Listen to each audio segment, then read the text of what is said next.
Hello friends, ఈరోజు వడలు చేసుకోవడం ఎలానో మనం చూద్దాం.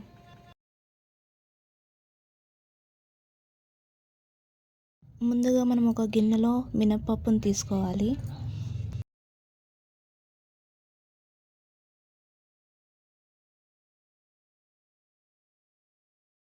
మినపప్పుని బాగా శుభ్రం చేసుకోవాలి 2 నుంచి 3 సార్లు.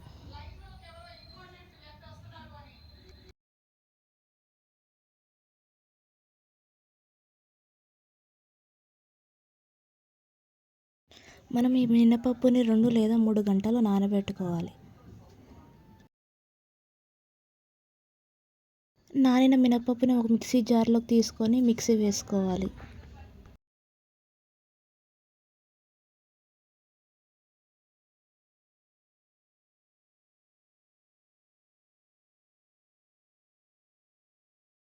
తర్వాత ఒక కడాయిని స్టవ్ మీద పెట్టుకొని నూనె బాగా మసిలేటట్టు చూసుకోవాలి.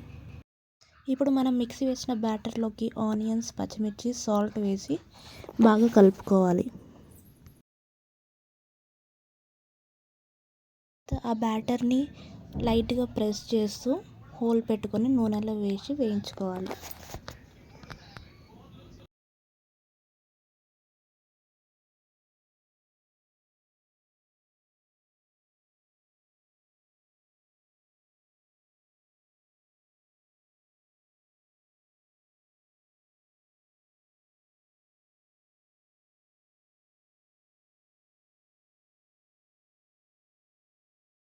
అంతే, మన వేడి వేడి క్రిస్పీ వడలు రెడీ.